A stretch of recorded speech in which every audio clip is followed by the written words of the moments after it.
2. The Open Road.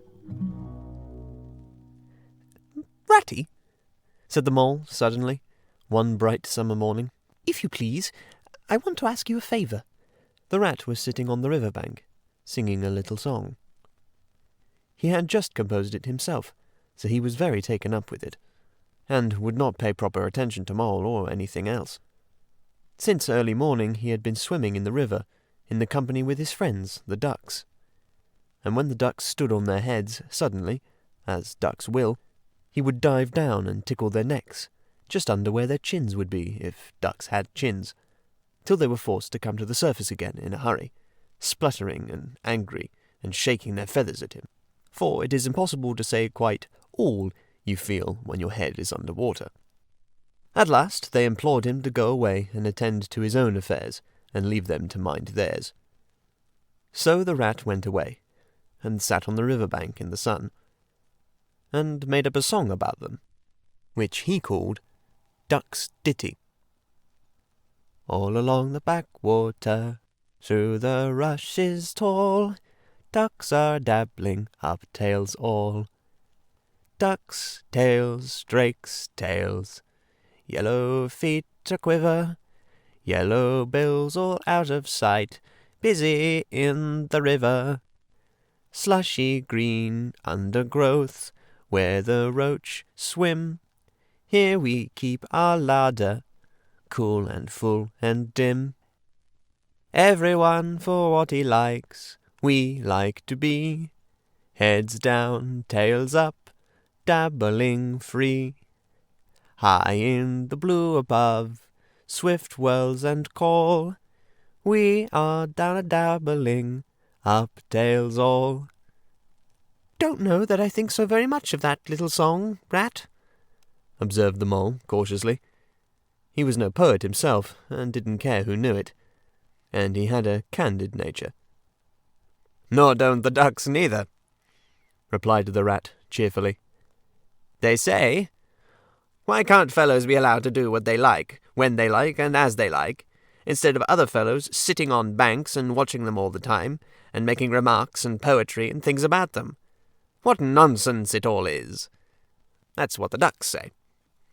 So it is, said the mole, with great heartiness.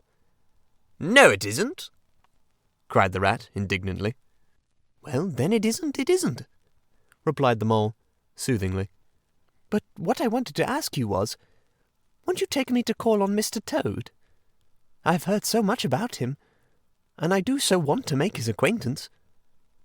"Why, certainly," said the good-natured rat, jumping to his feet and dismissing poetry from his mind for the day. "Get the boat out, and we'll paddle up there at once.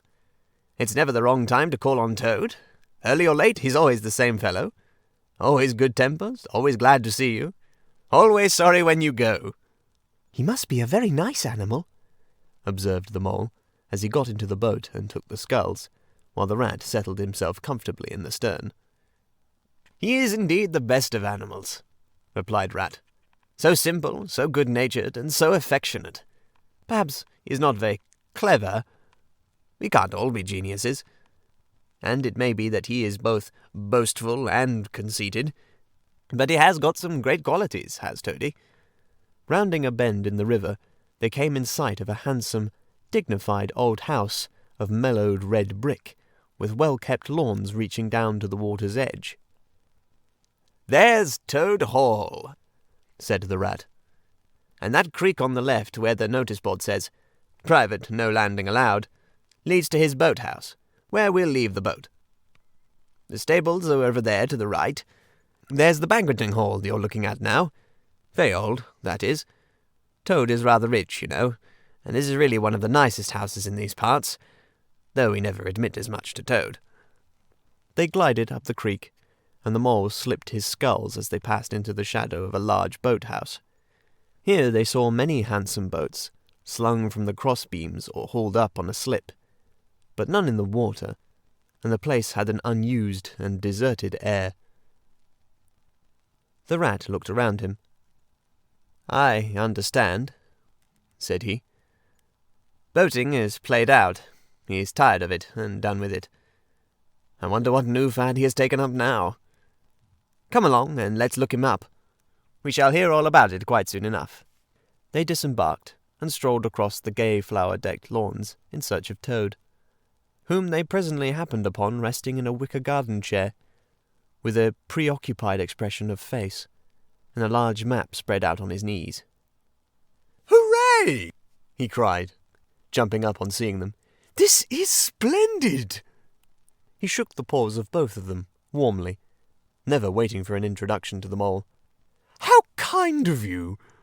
he went on, dancing round them. "I was just going to send a boat down the river for you, Ratty, with the strict orders that you were to be fetched up here at once, whatever you were doing. I want you badly, both of you. Now, what will you take?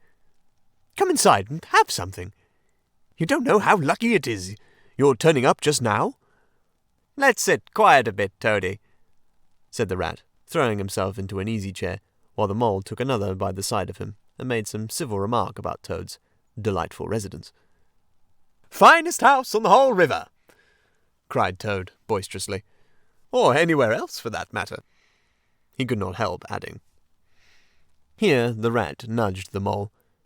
Unfortunately, the Toad saw him do it and turned very red. There was a moment's painful silence. Then Toad burst out into laughter. "All right, Ratty," he said. "It's only my way, you know. It's not such a very bad house, is it? You know you rather like it yourself. Now, look here, let's be sensible. You are the very animals I wanted. You've got to help me. It's most important." "It's about your rowing, I suppose," said the rat, with an innocent air. "You're getting on fairly well, though you splash a good bit still.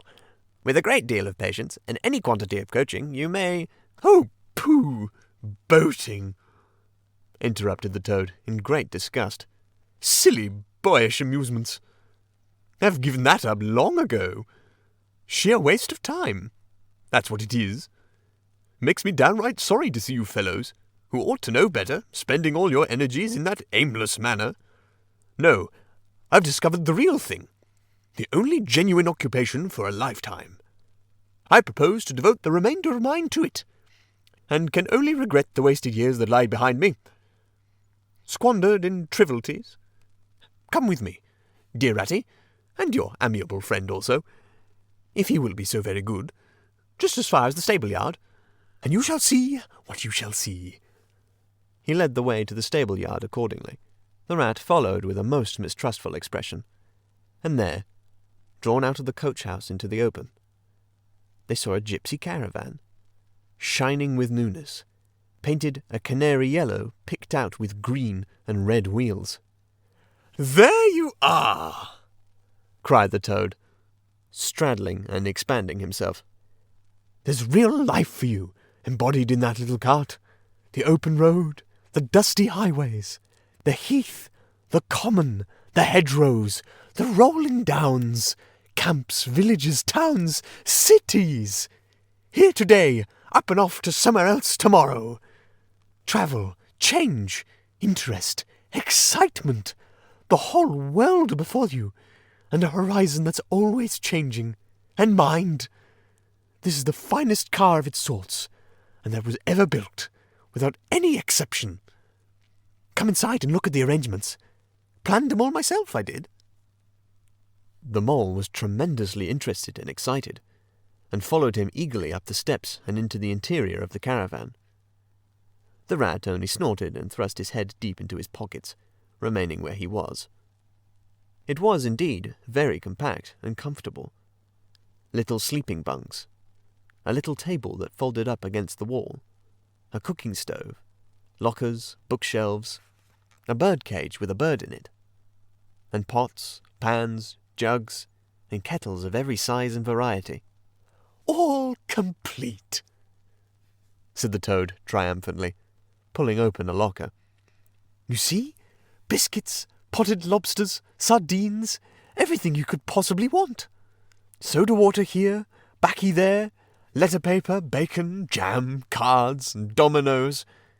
You'll find," he continued, as it descended the steps again, "you'll find that nothing whatever has been forgotten. when we make our start this afternoon?" "I beg your pardon?" said the rat slowly, as he chewed a straw. "But did I overhear you say something about we, and start, and this afternoon?"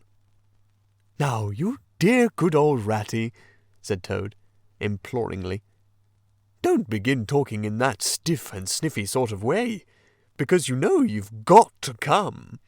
I can't possibly manage without you, so please consider it settled, and don't argue. It's the one thing I can't stand. You surely don't mean to stick to your dull, fusty old river all your life, and just live in a hole in a bank, and boat? I want to show you the world. I'm going to make an animal of you, my boy." "I don't care," said the rat doggedly. "I'm not coming, and that's flat. And I am going to stick to my old river, and live in a hole, and boat, as I've always done. And what's more, Mole's going to stick me and do as I do. Aren't you, Mole?" Of course I am," said the Mole, loyally.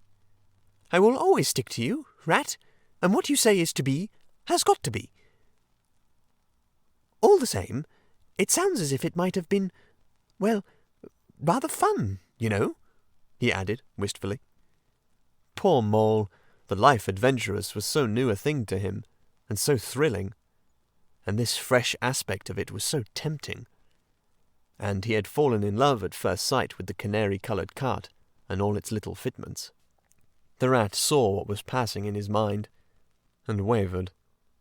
He hated disappointing people, and he was fond of the Mole, and would do almost anything to oblige him.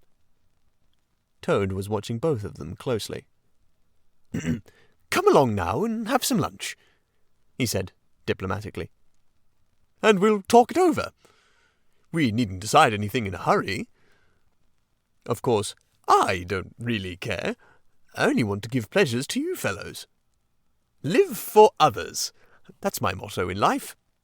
During luncheon, which was excellent, of course, as everything at Toad Hall always was, the Toad simply let himself go. Disregarding the rat, he proceeded to play upon the inexperienced Mole as on a harp. Naturally, a voluble animal, and always mastered by his imagination, he painted the prospects of the trip and the joys of the open life and the roadside in such glowing colours that the Mole could hardly sit in his chair for excitement. Somehow, it soon seemed taken for granted by all three of them that the trip was a settled thing, and the rat, though still unconvinced in his mind, allowed his good nature to override his personal objections. He could not bear to disappoint his two friends, who were already deep in schemes and anticipations, planning out each day's separate occupation for several weeks ahead. When they were quite ready, the now triumphant Toad led his companions to the paddock and set them to capture the old grey horse, who, without having been consulted, and to his own extreme annoyance, had been told off by Toad for the dustiest job in his dusty expedition. He frankly preferred the paddock, and took a deal of catching. Meantime, Toad packed the lockers still tighter with necessaries, and hung nose-bags, nets of onions, bundles of hay, and baskets from the bottom of the cart. At last the horse was caught and harnessed, and they set off, all talking at once, each animal either trudging by the side of the cart or sitting on the shaft, as the humour took him. It was a golden afternoon. The smell of the dust they kicked up was rich and satisfying.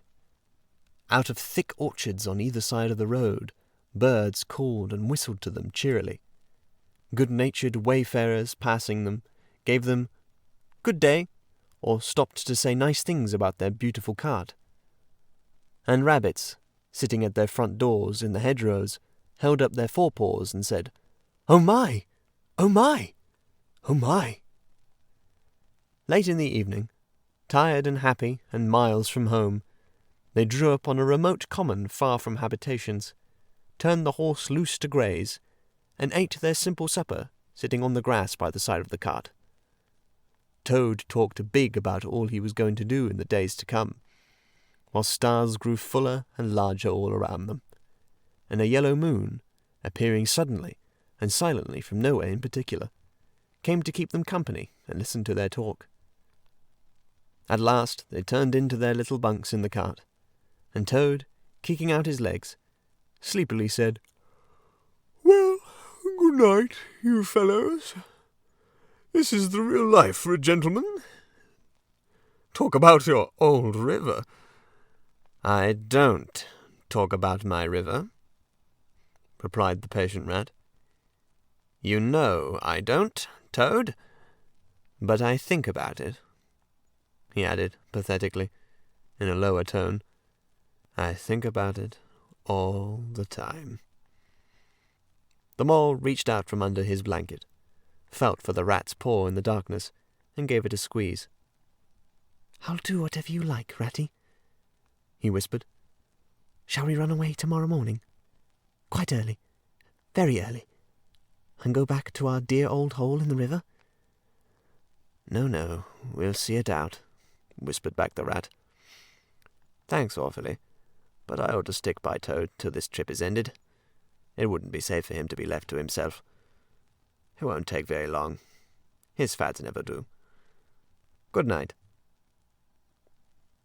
The end was indeed nearer than even the rat suspected. After so much open air and excitement, the Toad slept very soundly, and no amount of shaking could rouse him out of bed next morning. So the mole and rat turned to, quietly and manfully, and while the rat saw to the horse and lit a fire, and cleaned last night's cups and platters, and got things ready for breakfast, the mole trudged off to the nearest village, a long way off, for milk and eggs, and various necessaries that Toad had, of course, forgotten to provide. The hard work had all been done, and the two animals were resting, thoroughly exhausted. By the time Toad appeared on the scene, fresh and gay, remarking what a pleasant, easy life it was that they were all leading now, after the cares and worries and fatigues of housekeeping at home. They had a pleasant ramble that day over grassy downs and along narrow by-lanes, and camped as before on a common. Only this time the two guests took care that Toad should do his fair share of work. In consequence, when the time came for starting next morning, Toad was by no means so rapturous about the simplicity of the primitive life, and indeed attempted to resume his place in his bunk, whence he was hauled by force. Their way lay, as before, across country by narrow lanes, and it was not till the afternoon that they came out on the high road, their first high road. And their disaster, fleet and unforeseen, sprang out on them. Disaster momentous indeed to their expedition, but simply overwhelming in its effect on the after-career of Toad. They were strolling along the high road easily, the mole by the horse's head, talking to him, since the horse had complained that he was being frightfully left out of it, and nobody considered him in the least. The Toad and the water rat walking behind the cart, talking together. At least, Toad was talking, and Rat was saying at intervals, "Yes, precisely. Yes, precisely. And what did you say to him?" And thinking all the time of something very different, when far behind them they heard a faint, warning hum, like the drone of a distant bee. Glancing back, they saw a small cloud of dust, with a dark centre of energy, advancing on them at incredible speed, while from out the dust a faint poop poop wailed like an uneasy animal in pain. Hardly regarding it, they turned to resume their conversation, when in an instant, as it seemed, the peaceful scene was changed, and with a blast of wind and a whirl of sound that made them jump for the nearest ditch, it was on them. The "poop poop" rang with a brazen shout in their ears. They had a moment's glimpse of an interior of glittering plate glass and rich morocco, and the magnificent motor car, immense, breath-snatching, passionate with its pilot tense and hugging his wheel, possessed all earth and air for the fraction of a second, flung an enveloping cloud of dust that blinded and enwrapped them utterly, and then dwindled to a speck in the far distance. changed back into a droning bee once more.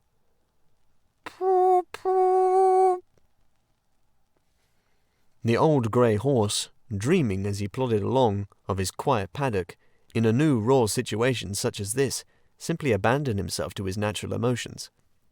Rearing, plunging, backing steadily, in spite of all the mole's efforts at his head, and all the mole's lively language directed at his better feelings, he drove the cart backwards towards the deep ditch at the side of the road. It wavered an instant, and then there was a heart-rending crash, and the canary-coloured cart, their pride and their joy, lay on its side in the ditch, an irredeemable wreck. The rat danced up and down in the road, simply transported with passion. "You villains!" he shouted, shaking both fists. "You scoundrels! You highwaymen! You road hogs! I'll have the law on you! I'll report you! I'll take you through all the courts!" His homesickness had quite slipped away from him, and for the moment he was the skipper of the canary-coloured vessel, driven on a shoal by the reckless jockeying of rival mariners, and he was trying to recollect all the fine and biting things he used to say to masters of steam launches when their wash, as they drove too near the bank, used to flood his parlour carpet at home. Toad sat straight down in the middle of the dusty road. His legs stretched out before him, and stared fixedly in the direction of the disappearing motor car. He breathed short. His face was a placid, satisfied expression, and at intervals he faintly murmured, "Poop, poop." The mole was busy trying to quiet the horse, which he succeeded in doing after a time. Then he went to look at the cart on its side in the ditch. It was indeed a sorry sight. Panels and windows smashed, axles hopelessly bent, one wheel off, sardine tins scattered over the wide world, and the bird in the birdcage, sobbing pitifully and calling to be let out. The rat came to help him, but their united efforts were not sufficient to right the car. "Hi, Toad!" they cried. "Come and bear a hand, can't you?" The toad never answered a word, or budged from his seat in the road, so they went to see what was the matter with him. They found him in a sort of trance, a happy smile on his face, his eyes still fixed on the dusty wake of their destroyer. At intervals, he was still heard to murmur, "Poop, poop." The rat shook him by the shoulder.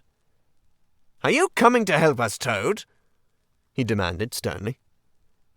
"Glorious, stirring sight," murmured Toad, never offering to move. "The poetry of motion. The real way to travel. The only way to travel. Here today, in next week tomorrow. Villages skipped, towns and cities jumped. Always somebody else's horizon. Oh, bliss! Oh, poop, poop! Oh, my! Oh, my!" "Oh, stop being an arse, Toad!" cried the mole, despairingly. "And to think I never knew," went on the toad in a dreamy monotone. "All those wasted years that lie behind me, I never knew. Never even dreamt. But now that I know, now that I fully realize, oh, what a flowery track lies spread before me! Henceforth, what dust clouds shall spring up behind me as I speed on my reckless way! What carts I shall fling carelessly into the ditch in the wake of my magnificent onset! Horrid little carts, common carts, canary-coloured carts!" "What are we to do with him?" asked the mole to the water rat. "Nothing at all," replied the rat firmly, "because there is really nothing to be done. You see, I know him from his old. He is now possessed. He has got a new craze, and it always takes him that way. In its first stage. He'll continue like that for days now, like an animal walking in a happy dream. Quite useless for all practical purposes. Never mind him. Let's go see what there is to be done with the cart." A careful inspection showed them that, even if they succeeded in righting it by themselves, the cart would travel no longer. The axles were in a hopeless state, and the missing wheel was shattered into pieces. The rat knotted the horse reins over his back and took him by the head, carrying the birdcage and its hysterical occupant in the other hand. "Come on," he said grimly to the mole. "It's 5 or 6 miles to the nearest town, and we shall have to walk it. The sooner we make a start, the better." "But what about Toad?" asked the mole anxiously, as they set off together.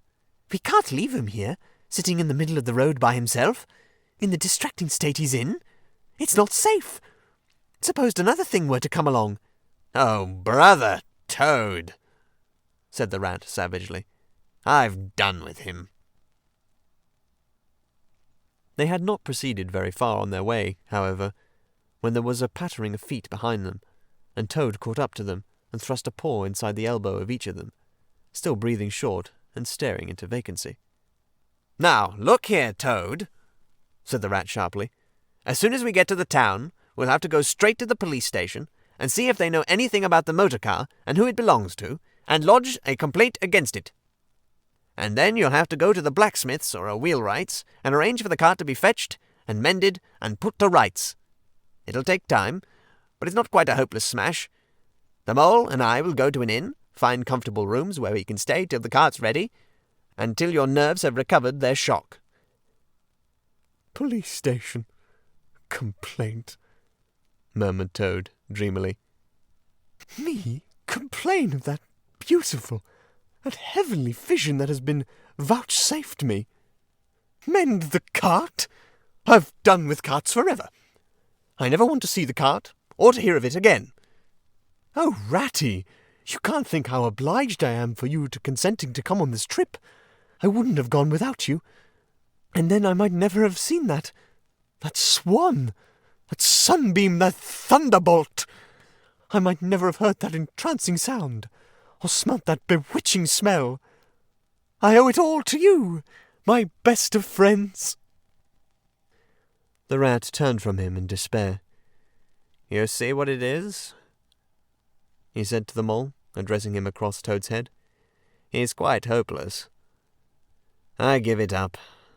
When we get to the town, we'll go to the railway station, and with luck we may pick up a train there that'll get us back to Riverbank tonight. And if you ever catch me going pleasuring with this provoking animal again," he snorted, and during the rest of their weary trudge addressed his remarks exclusively to Mole. On reaching the town, they went straight to the station and deposited Toad in the second-class waiting room, giving a porter 2d to keep a strict eye on him. They then left the horse at an inn stable and gave what directions they could about the cart and its contents. Eventually, a slow train having landed them at a station not very far from Toad Hall, they escorted the spellbound, sleepwalking Toad to his door, put him inside it, and instructed his housekeeper to feed him, undress him, and put him to bed. Then they got out their boat from the boathouse, sculled down the river home, and at a very late hour sat down to supper in their own cosy riverside parlour, to the rat's great joy and contentment. The following evening, the mole, who had risen late and taken things very easy all day, was sitting on the bank, fishing, when the rat, who had been looking up his friends and gossiping, came strolling along to find him. "Heard the news?" he said. "There's nothing else being talked about, all along the river. Toad went up to town by an early train this morning, and he's ordered a large and very expensive motor car."